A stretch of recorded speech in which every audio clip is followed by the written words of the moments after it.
Assalamualaikum warahmatullahi wabarakatuh. Muhammad Rasulullah sallallahu alaihi wasallam disebut al-ummiyah, al-ummi, tidak bisa membaca, tidak bisa menulis, tetapi mendapatkan mukjizat Al-Quran menunjukkan bahwa Al-Quran bukan karya Nabi, bukan tulisan Nabi sallallahu alaihi wasallam. Di dalam surat Al-A'raf 2 kali, ayat 157, ayat 158.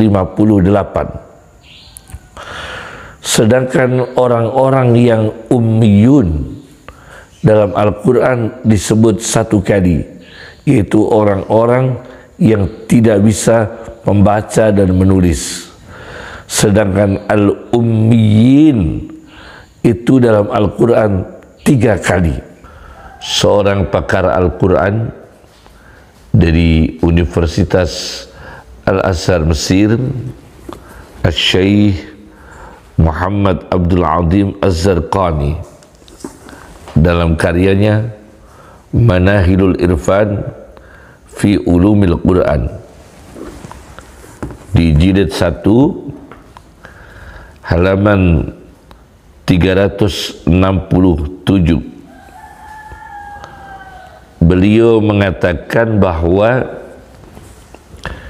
dalil-dalil yang mengemukakan bahwa Rasulullah sallallahu alaihi wasallam itu ummi, aslinya tidak bisa baca dan tidak bisa tulis, anna adillata ummiyatihi sallallahu alaihi wasallam qat'iyyah yaqiniyah, derajat dalilnya itu qat'i, pasti dan meyakinkan.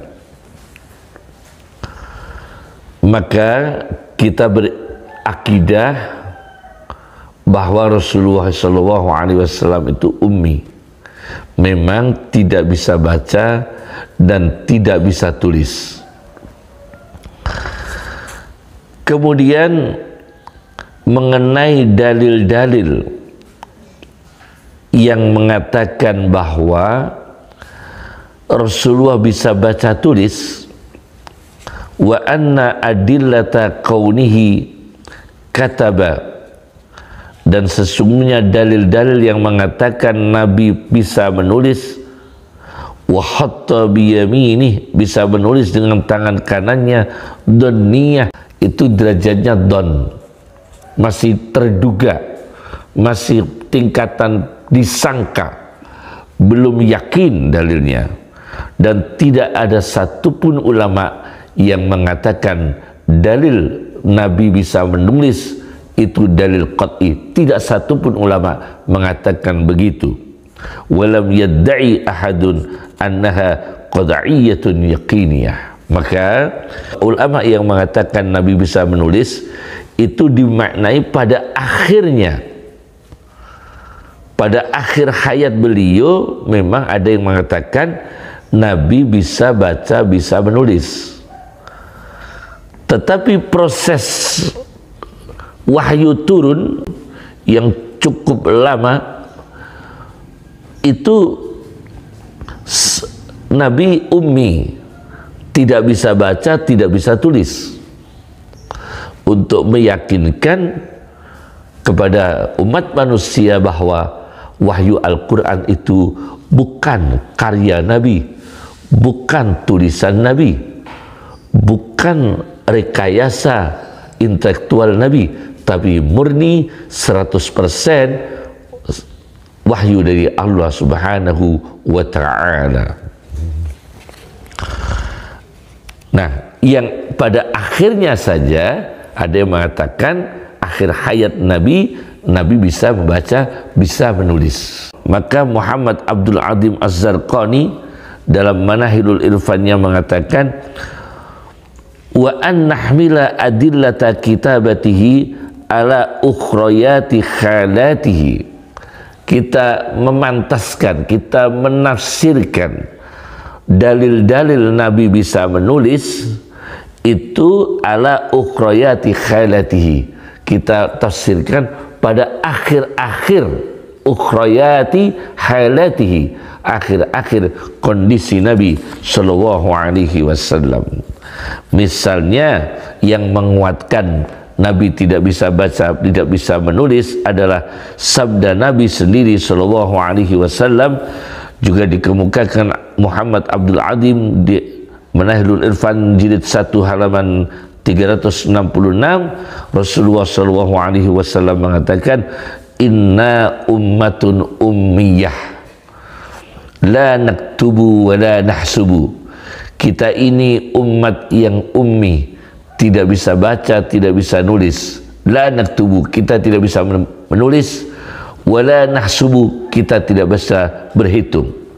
Dikuatkan lagi surat Al-Ankabut ayat 48. Wa ma kunta tatlu min qablihi min kitabin, dan tidaklah kamu bisa membaca sebelum Al-Quran, membaca kitab apapun, kamu tidak pernah bisa membaca kitab apapun sebelum Al-Quran.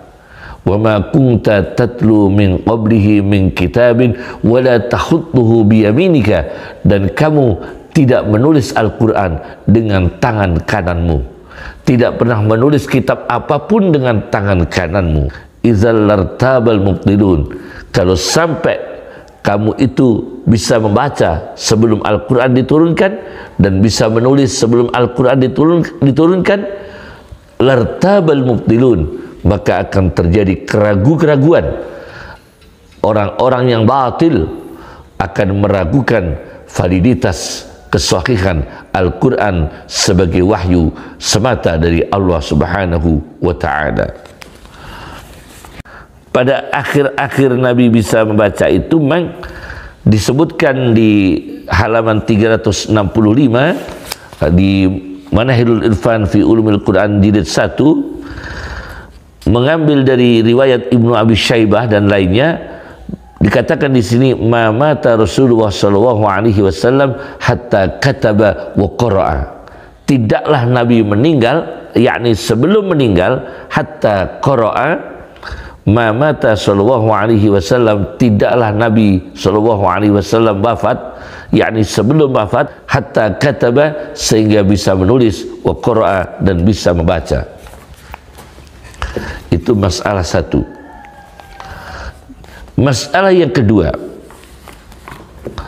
mengenai orang yang mempermasalahkan hadis ketika Nabi didatangi oleh malaikat Jibril di Gua Hira. Nabi diperintah oleh Jibril, bacalah, bacalah, bacalah. Iqra. Nabi menjawab, saya tidak bisa membaca. Iqra lagi, saya tidak bisa membaca. Sampai 3 kali mempermasalahkan bahwa Aisyah tidak hadir sendiri. Nah, ini sebagai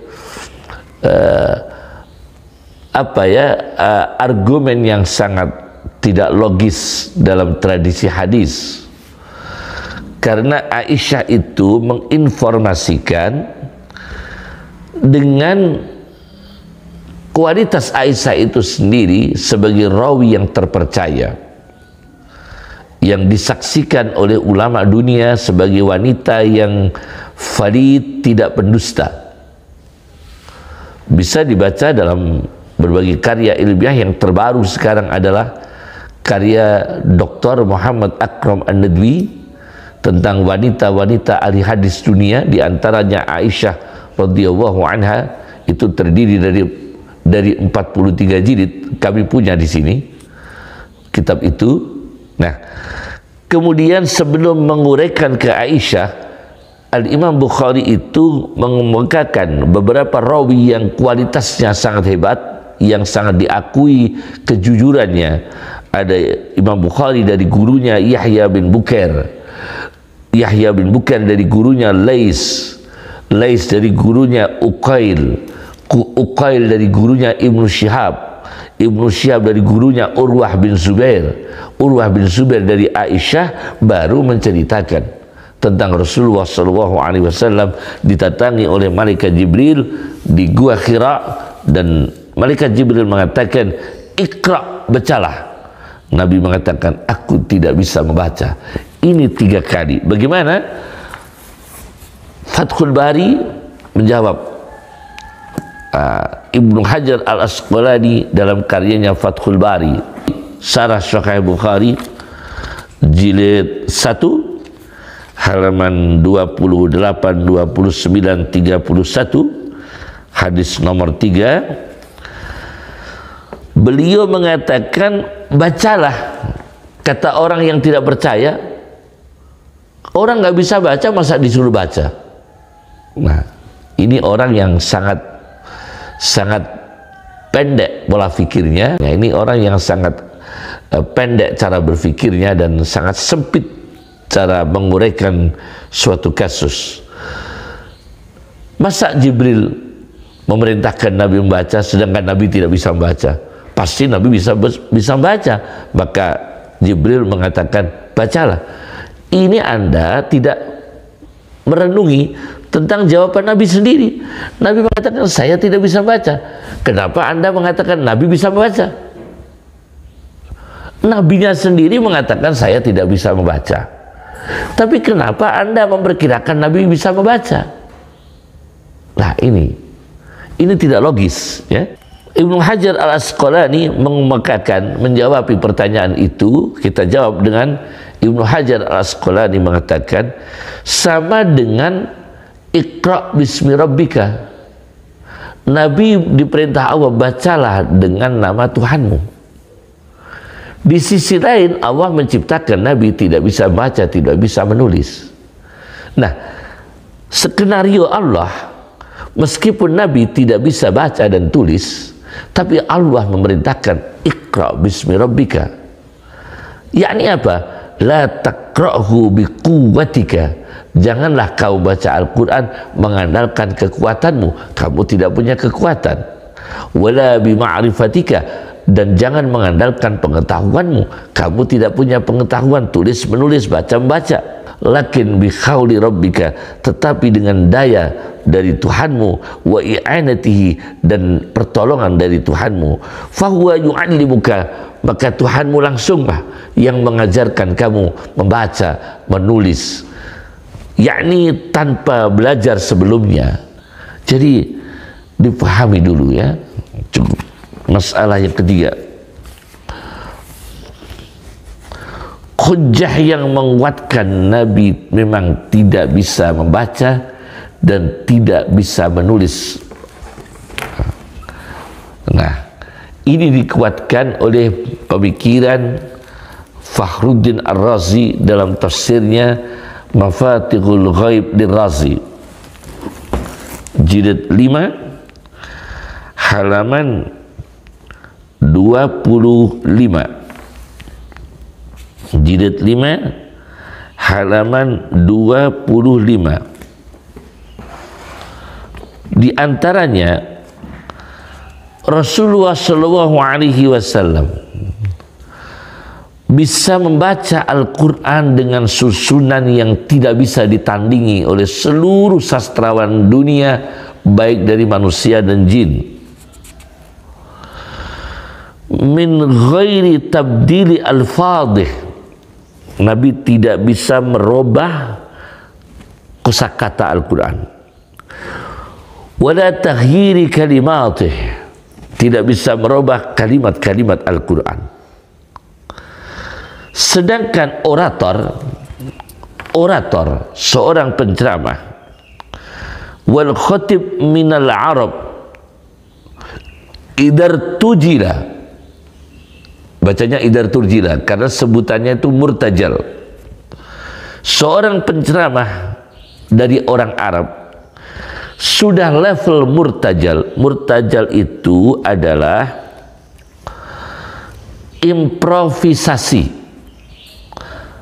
Improvisasi ialah seni tanpa persiapan terlebih dulu, dalam puisi atau syair atau musik dia bisa membaca, dia bisa menyampaikan tanpa persiapan.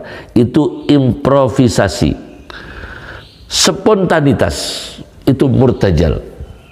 Nah, orang Arab yang kekuatan bahasanya sudah mencapai improvisasi, summa a'adaha, kemudian mengulangi lagi dari pidatonya, fa innahu la budda wa ayyazida fiha wa ayyanqusu anha bil qalil wal kasir, maka tidak bisa ditinggalkan, dia pasti terjadi menambahi, mengurangi sedikit atau banyak ketika mengulangi pidatonya, karena bukan mukjizat.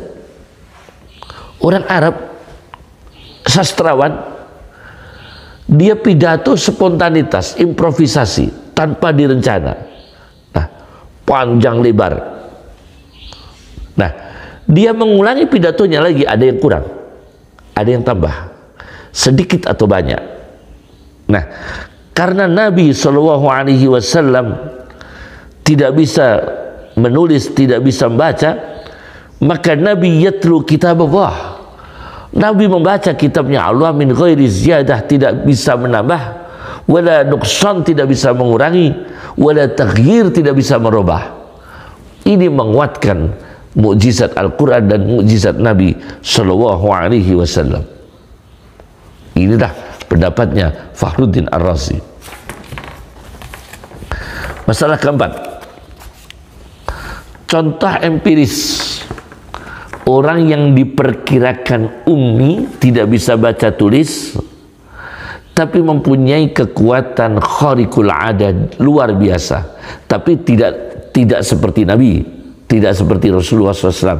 Artinya orang di bawah Nabi jauh, tapi diciptakan oleh Allah tidak bisa baca tulis, tetapi beliau dianugerahi oleh Allah ilmu pengetahuan. Ada satu kasus.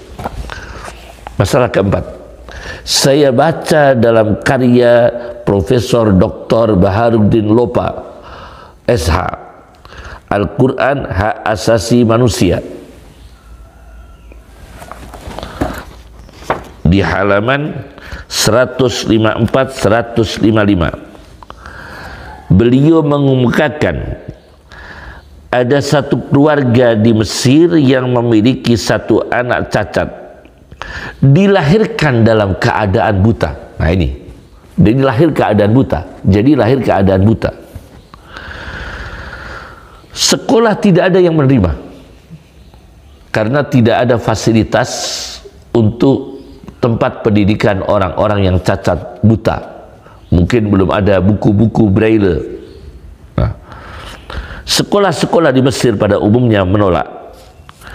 Tapi atas petunjuk Allah, kedua orang tua dari anak ini membawa anaknya yang cacat buta sejak lahir, dibawa ke rektor Universitas Al-Azhar Kairo. Sungguh mengembirakan karena rektor Universitas Al-Azhar menerima dengan baik. Maka anak ini berada di rumahnya rektor Universitas Al-Azhar. Selama di rumahnya, anak ini ditugaskan melayani mahasiswa-mahasiswa, berkhidmah untuk para mahasiswa yang sedang diuji dan sarjana-sarjana yang akan menempuh ujian doktor, sowan ke rektor Universitas Al-Azhar. Nah, dia ikut melayani, ikut mendengarkan dialog-dialognya. Berpuluh-puluh tahun dia bekerja di rumahnya rektor Universitas Al-Azhar dan dibimbing langsung oleh rektor Al-Azhar. Maka luar biasa, anak ini akhirnya menempuh ujian doktor di Universitas Al-Azhar. Semua ujian dicapai dengan hasil yang memuaskan, dan pada akhirnya pada saat Presiden Najib, anak ini yang buta sejak lahir diangkat menjadi menteri perguruan tinggi dalam kabinet Najib. Nah, ini jelas. Berarti ada kan? Kenapa Anda mempersoalkan kalau Rasulullah itu dengan keadaan tidak bisa baca tulis, tapi Allah menganugerahkan Al-Quran yang tidak bisa ditandingi? Kenapa Anda mempersoalkan? Itu suatu mukjizat. Seperti ini suatu karamah. Anak tunanetra sejak lahir, tapi diberi karamah oleh Allah melalui wasilah Rektor Universitas Al-Azhar sampai mengantarkan anak ini menjadi Menteri Perguruan Tinggi dalam Kabinet Presiden Najib. Ini diceritakan oleh Profesor Dr. Baharudin Lopa. Kemudian ada kitab khusus tentang kumpulan tokoh-tokoh yang tidak bisa baca, tidak bisa tulis. Namanya Al-Ulama'ul Ummiyun. Para ilmuwan-ilmuwan yang tidak bisa baca, tidak bisa tulis. Karya Atiyah Abul Fadl. Ini masalah kelima. Saya baca di sini terdiri dari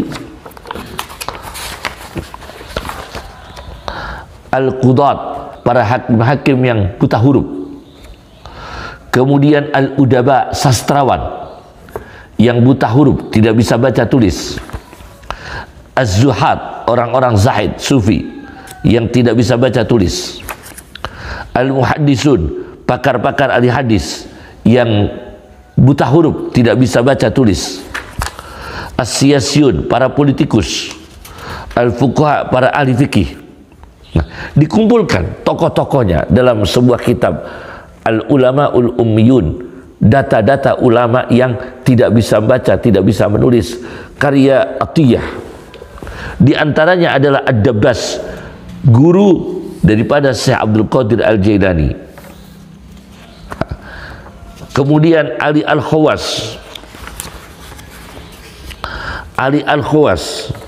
guru daripada Syekh Abdul Wahab Asy-Sya'rani. Ini kalau Ad-Dabbas di halaman 137. Kemudian Al-Khawas di halaman 110. Kemudian yang terakhir ada ulama lagi yang pada abad modern, yaitu Syekh Abdul Hamid Kishk. Ini ulama tunanetra.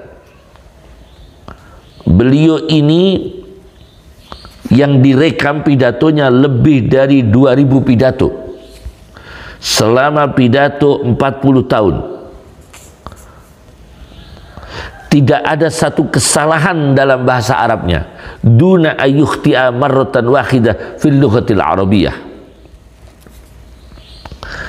Ini penceramah, lahir 1933, wafat 1996 Masehi. Menjadi asisten dosen di Universitas Al-Azhar tahun 1957. Kemudian beliau mengarang sebuah tafsir, Fi Rihabit Tafsir. Ini tafsir yang besar. Ini yang ngarang tidak bisa baca, tidak bisa tulis. Kenapa Anda mempersoalkan? Ini bukti. Dan dunia mengakui Syekh Abdul Hamid Kishk itu pakar dunia, ulama yang level dunia, bukan lokal, bukan ulama tingkat kabupaten, tapi ulama tingkat dunia. Disaksikan oleh pakar-pakar dunia, beliau ini tidak bisa baca, tidak bisa nulis, tetapi beliau dianugerahkan Allah mengarang tafsir Al-Quran berjudul Fi Rihabit Tafsir, sebanyak 10 jilid besar, 10 jilid besar. Ini bisa baca dalam sejarahnya Al-Ulama'ul Ummiyun di halaman 300.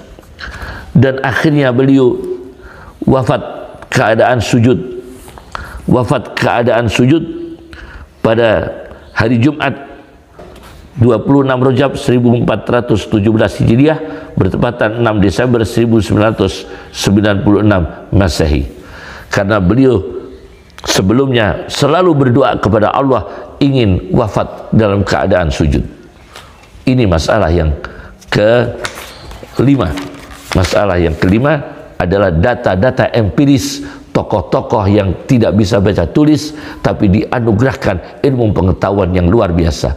Ini suatu bukti, apalagi Nabi SAW yang memiliki mukjizat tidak bisa baca tulis, maka dianugerahkan Allah Al-Quran yang luar biasa, tidak bisa ditandingi. Kenapa saudara mempersoalkan? Dunia para pakar tidak mempersoalkan. Data-data empiris, data-data ilmiah semua menguatkan Nabi tidak bisa baca tulis, tapi dianugerahkan Allah Al-Quran sebagai tanda. Itu bukti murni wahyu Allah Subhanahu wa ta'ala. Assalamualaikum warahmatullahi wabarakatuh.